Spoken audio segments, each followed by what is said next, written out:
नमस्कार, मी ज्योती. स्वागत आहे तुमचं माझ्या या यूट्यूब ब्लॉगमध्ये. तर आज ना मी माझ्या घरातील देवपूजा म्हणजे सकाळचे जे वातावरण असतं ते दाखवणार आहे. सकाळी नेहमी घरामध्ये पॉझिटिव्ह वाइब्स तयार करायच्या असतील, ऊर्जा आनंददायीने आपले घर हे फुलून निघायचं असेल ना, तर त्यासाठी देवपूजा हा एक उत्तम पर्याय आहे.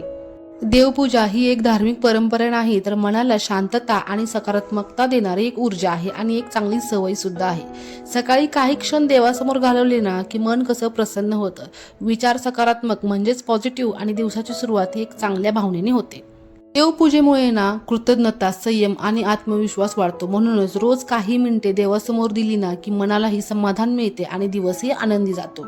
सकाळी घरातील माझी कामं उरकल्यानंतर, घरातील साफसफाई झाल्यानंतर मी देवपूजा करायला घेते. साधारणतः 12च्या आत देवपूजा ही करून घ्यावी.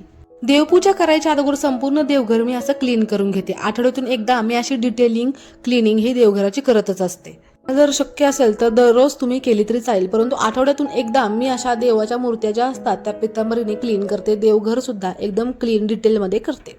मी देवाच्या मूर्त्या घासण्यासाठी ना पितांबरी आणि हा ब्रशचा वापर करते. याने ना मूर्त्या अगदी छान आणि अगदी सहज निघतात. त्यामुळे तुम्ही सुद्धा असा वापर करू शकता. फक्त इथं एक काळजी घ्यायची, हा जो ब्रश आहे तो न यूज केलेला पाहिजे, म्हणजे दुकानातून आणलेला हवा. काही लोक हे मूर्ती साफ करण्यासाठी दही, हळद, शॅम्पू अशा वेगवेगळ्या प्रोडक्टचा वापर करतात, परंतु मी इथे पितांबरीचाच वापर करते. त्यामुळे कोणीही वाईट कमेंट करू नये. माझ्याकडे भरपूर देव आहेत, त्यामुळे थोडा वेळ मला जास्त लागतो, परंतु आपल्या घरामध्ये देव एक का होईना पण असलाच पाहिजे आणि रोज दिवा त्याला लावलाच गेला पाहिजे. याने काय होतं, आपल्या घरामध्ये एक पॉझिटिव्ह वाइब्स तयार होते. नक्की तुम्ही सुद्धा अनुभव घेऊन मला नक्की सांगा. आणि हे बघा, काही मिनिटांमध्येच ना आपले देव हे स्वच्छ क्लीन झालेले आहेत. तुम्ही बघू शकता अगदी चमकत आहेत. आता हे देव स्वच्छ पाण्याने धुवून घेतले ना की त्याला तसंच ठेवायचं नाही. कोरड्या फडक्याने याला साफ करून घ्यायचं आहे, नाहीतर याच्यावरती पाण्याचे डाग दिसू शकतात.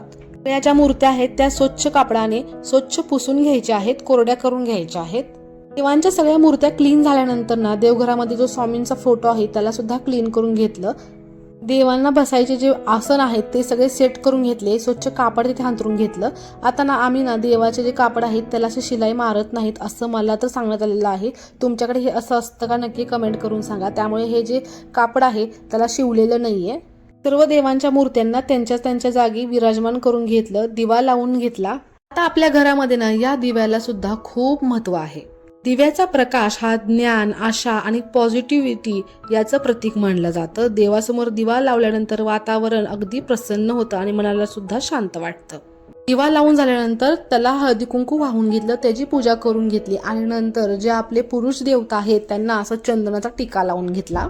आमच्याकडे याला ना गंधगोळी असे म्हणतात आणि ती फक्त पुरुष देवता ज्या आहेत त्यांनाच उघडून लावली जाते. स्त्री देवता आहेत त्यांना आपण हळद आणि कुंकू वाहायचं आहे. हळद कुंकू वाहून झाल्यानंतर ते आपल्या कपाळाला सुद्धा लावून घ्यायचं आहे. सगळ्या देवदेवतांना जे आहेत ते हार घालून घ्यायचे आहेत.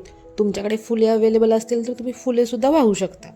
आता देवाला ना धूप, दीप, नैवेद्य समर्पित करून घ्यायचं आहे, ओवाळून घ्यायचं आहे. मी ज्या देवाला मानता त्या देवाचं नामस्मरण करायचं आहे. 5 मिनिटं त्याचं नामस्मरण केल्यानंतर आपलं मन अगदी शांत होतं. जेव्हा कधी तुम्हाला उदास वाटेल, घरामध्ये अप्रसन्न वाटेल ना, तेव्हा नक्की हे करून पहा. तुमचं मन आणि तुमच्या घरातील वातावरण अगदी प्रसन्न होणार. देवपूजा करताना नक्की घंटी वाजवावी. घंटी किंवा टाळ वाजवावे, त्याने नकारात्मकता नाहीशी होते. आणि तुम्ही बघू शकता मन प्रसन्न करून टाकणारी देवपूजा ही आपली झालेली आहे. इथे मी देवांना ना फक्त हार घातलेले आहेत. माझ्याकडे फुले अवेलेबल नव्हती, परंतु कोणता सणवार असला तर नक्की मी मार्केटमध्ये जाऊन फुलं घेऊन येते आणि देवांना ती समर्पित करते.